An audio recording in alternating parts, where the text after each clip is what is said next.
My name is Father Jesus Mariscal, and I'm in the Diocese of Yakima.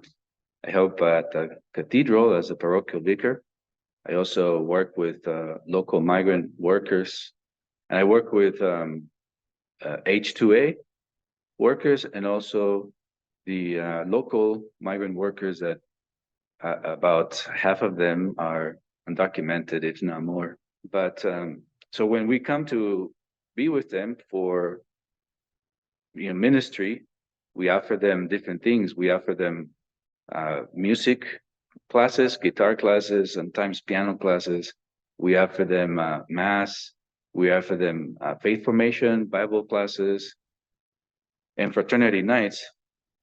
We offer them too. We have movie nights, and we play games with them, and we also offer them if they haven't had their any of their sacraments. We also offer classes, and at the end of the season for them, we celebrate confirmations, we celebrate baptisms, and we even had weddings too. And it's a very fulfilling ministry for me, for us. And when we show up to these migrant camps, they share things with us. That when they are with us, they feel safe with us.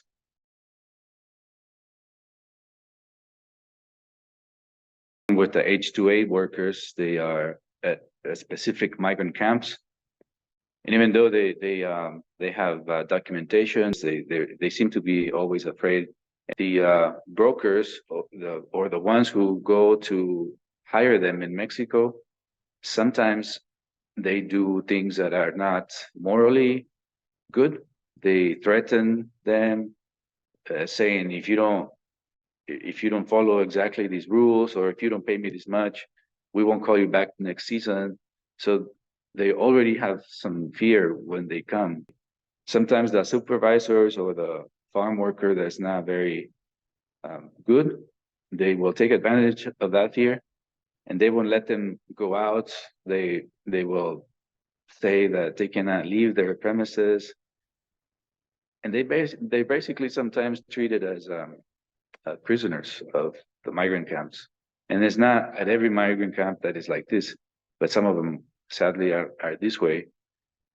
When they get hurt, a lot of times they fear that they will get in trouble, so they don't ask for help until sometimes it's too late. And then the farmer says, well, you didn't report it. How do we know that you got hurt in the work?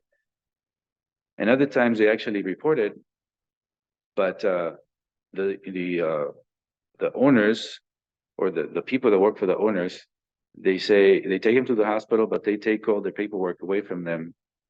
And so they'll be receiving mail to go follow up appointments, or the labor industry insurance and all these things. And since they don't reply to any of them, because the employer gives them the employer's address instead of the worker's address, they never respond to any of those letters. So then they end up losing their medical treatment and their benefits.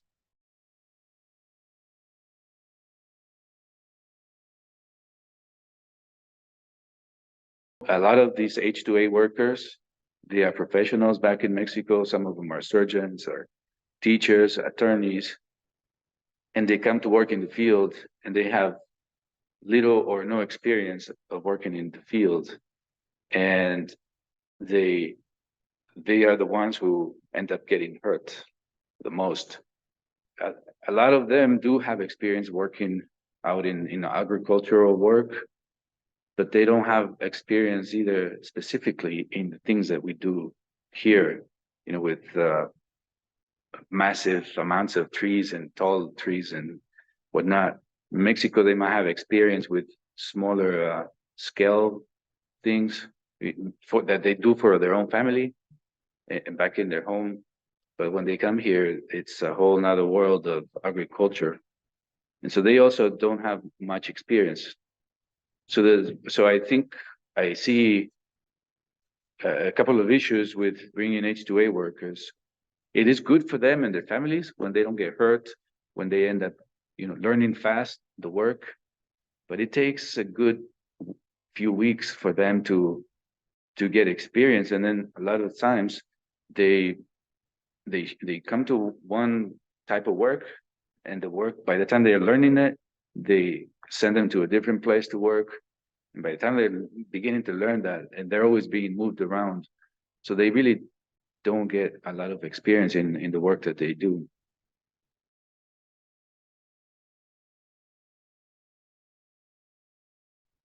And actually, the local migrant workers that may be undocumented, or a lot of them is like 50-50. They are undocumented, or they have their visas or permanent resident cards. They are the ones who have experience. They are the ones who they end up the few that stay employed when H-2A workers arrive. They end up being the supervisors, but they are the ones who have the experience. They are the ones who hardly ever get hurt. They know how to follow the rules and everything. And so I think, well, I'm not going to fix anything here for immigration policy, but I think an amnesty would be really good for the local workers. And they are the ones who have been here for generations. They are the ones who have fed us all for a long time. And I think it's not an issue of, we can call it immigration, but it's a food security as well. They are the ones who have been working on all the kinds of, things that we eat and we take for granted.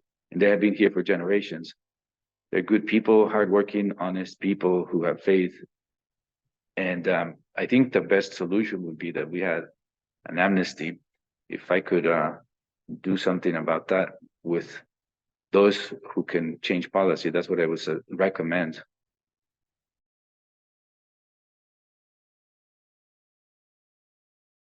We have activities and masses where the migrant workers are in the actual orchard, where they have living houses there. Some of the farmers, they have really nice facilities for them. Some of them are not so nice, but in general, they're all good. They have homes or apartment-like homes where they all live, and they have common areas for cooking and for being there together. But there's too small to fit all of them together there. So when we go and offer masses and classes, we'll be out in the actual orchard, by some open area where they load the tractors or something on Sunday nights or Wednesday nights when nobody's there. That's where we set up a table with some speakers and we celebrate mass. And we only have a few chairs sometimes only for the priest, but a lot of times in these places, guys are just sitting on the grass, on the ground, under the trees, in the actual orchard is where we go and do migrant ministry. A lot of times the orchard owners that have migrant camps, sometimes they don't let us go in. So we go and try to negotiate with them. And we say, this is something good for your workers because, they'll feel safe, they'll feel comfortable, they'll be healthier emotionally and spiritually. When we come and help them, they'll be better workers. They won't get hurt. They'll be more efficient, more energetic. Our ministry there helps them to just have someone they can trust, so they can talk to with or consult with their deepest concerns.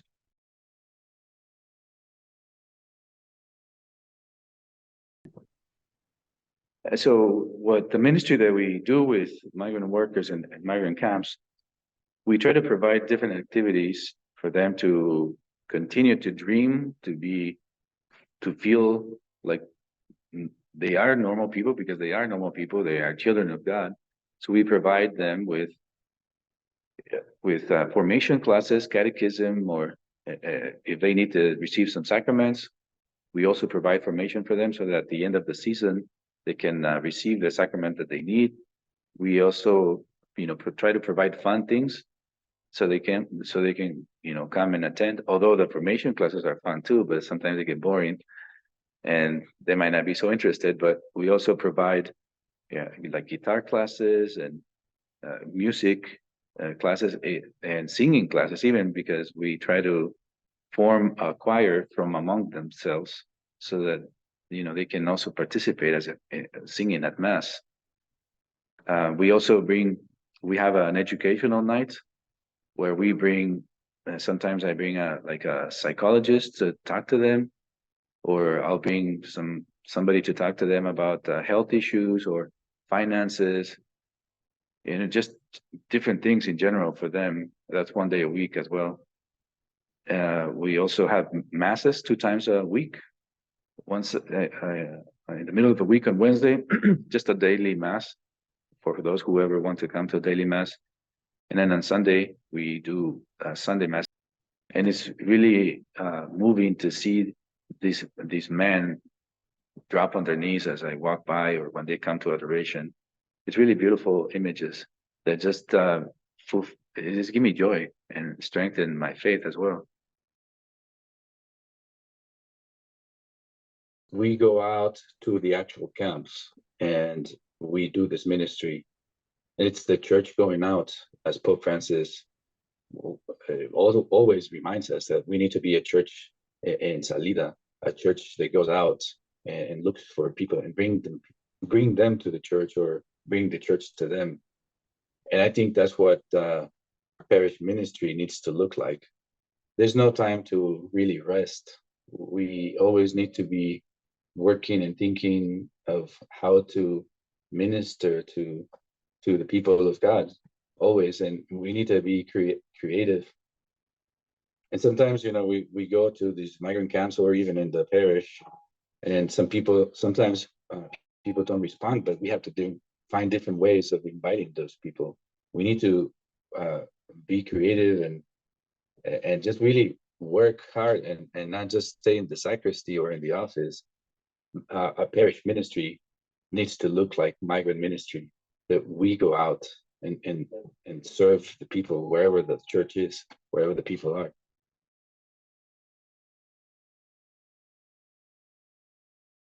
I think migrant ministry has trained me or helped me to do parish ministry, to do better parish ministry, because going out to the migrant camps, we're always thinking of how to do mass in the middle of an orchard. So I am always aware of things I need to celebrate. The things I need to celebrate mass, for example, they really become really easy to do at a parish where you have everything in there. Or how to invite all the men who are grown and they don't think they don't want to play games, but they end up even breaking piñatas in like little children. And so I think migrant ministry has really helped me to do better parish ministry, to be more creative and think of different ways of how to invite people to church.